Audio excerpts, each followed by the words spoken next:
ನಮಸ್ಕಾರ. ನಾನು ನಾಗರಾಜ್ ಸಿದ್ದರ್ ಶೆಟ್ ಅಂತ ಈಗಾಗಲೇ ಉತ್ತರ ಕನ್ನಡ ಜಿಲ್ಲೆಯ ಕುಮಟಾ ತಾಲೂಕಿನಿಂದ ಮಾತಾಡ್ತಿರೋದು.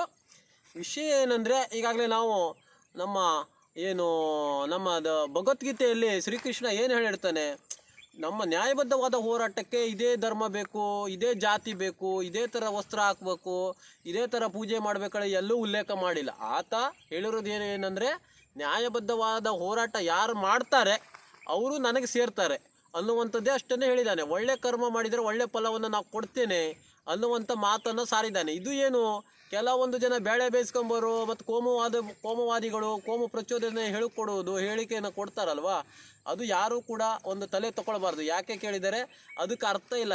ಯಾವುದೇ ಗ್ರಂಥದಲ್ಲಿ ಇದೇ ವಸ್ತ್ರ ಹಾಕಿ, ಇದೇ ಬಣ್ಣ ಹಾಕಿ ಮತ್ತು ಇದೇ ಥರದ್ದು ಇದು ಮಾಡಿ ಅಂತ ಯಾವುದೂ ಗ್ರಂಥದಲ್ಲೂ ಕೂಡ ಹೇಳಿಲ್ಲ. ಅವ್ರು ಹೇಳಿರೋದು ಏನಂದರೆ, ನ್ಯಾಯಬದ್ಧವಾದ ಹೋರಾಟ ಎಲ್ಲ ಧರ್ಮದಲ್ಲೂ ನ್ಯಾಯಬದ್ಧವಾದ ಹೋರಾಟವನ್ನು ಮಾಡಿ ಅಂತ ಹೇಳಿದ್ದಾರೆ.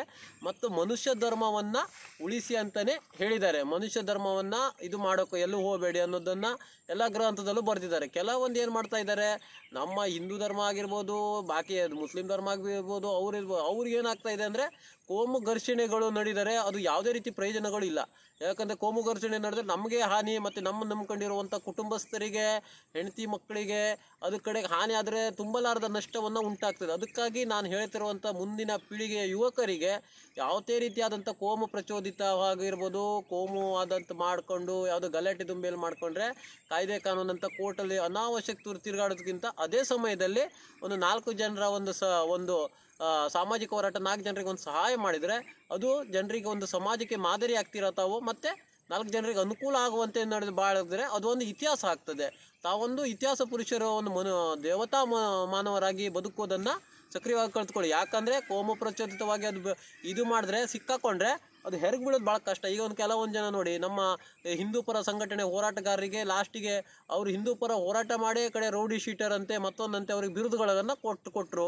ಪ್ರೊಟೆಕ್ಷನ್ ಕೂಡ ಕೊಡೋದಿಲ್ಲ ಲಾಸ್ಟಿಗೆ. ಅದು ಅತಿರೇಕವಾದರೆ ಅಮೃತ ಕೂಡ ವಿಷ ಆಗ್ತದೆ.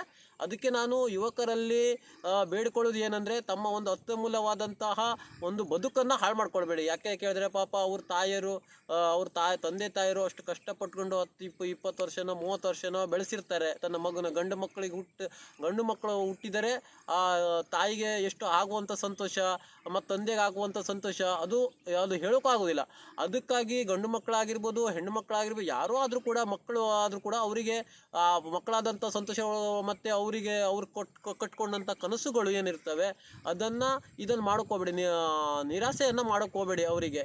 ಆ ಒಂದು ನಿಟ್ಟಿನಲ್ಲಿ ಮತ್ತೆ ಅವ್ರು ನಂಬ್ಕೊಂಡಿರುವಂಥ ಹೆಂಡತಿಯವ್ರು ಇರ್ತಾರೆ, ತನ್ನ ಮಕ್ಕಳು ಇರ್ತಾರೆ, ಅವರಿಗೆಲ್ಲ ಒಂದು ಮುಂದಿನ ದಿನದಲ್ಲಿ ನೀವಿಲ್ಲ ಅಂದ್ಬಿಟ್ರೆ ಕೋಮುವಾದ ಮಾಡೋದಾಗಿರ್ಬೋದು, ನೀವಿಲ್ಲ ಅಂದ್ಬಿಟ್ರೆ ಅವ್ರಿಗೆ ಜೀವನ ಭಾಳ ಕಷ್ಟ ಆಗುವಂಥ ಸಾಧ್ಯತೆಗಳು ಕೂಡ ಇರ್ತದೆ. ನಾವು ಭಾಳ ಜನರನ್ನು ನೋಡಿದ್ದೀವಿ. ಅದಕ್ಕಾಗಿ ನಾವು ಹೇಳ್ತಾ ಇರೋದೇನು, ಯುವ ಪೀಳಿಗೆಗೆ ನೀವು ಕೋಮುವಾದ ಆಗಿರ್ಬೋದು, ಈಗಾಗಲೇ ಮುಂದೆ ಚುನಾವಣೆ ಬರ್ತದೆ, ಅದು ಕೋಮು ಪ್ರಚೋದಿತವಾದಂಥ ಯಾವುದೇ ಒಂದು ಇದನ್ನು ಸಿಲ್ಕೋಬೇಡಿ. ಯಾಕಂದರೆ ಧರ್ಮ ಪ್ರಚಾರನೇ ಬೇರೆ, ರಾಜಕೀಯನೇ ಬೇರೆ. ರಾಜಕೀಯ ಈಗ ನಾವು ಮಹಾಭಾರತ ರಾಮಾಯಣ ಎಲ್ಲ ನೋಡಿದ್ರೆ ಧರ್ಮಗುರುಗಳೇ ಬೇರೆ ಇದ್ದರು, ಧರ್ಮಕ್ಕೋಸ್ಕರನೇ ಅವ್ರು ಸೀಮಿತ. ನಾವು ಈಗಾಗಲೇ ರಾಜಕಾರಣಿಗಳು ಏನು ಮಾಡ್ತಾರೆ, ಧರ್ಮಕ್ಕೆ ಒಂದು ಮಿಕ್ಸ್ ಮಾಡಿಬಿಡ್ತಾರೆ ಅವರು.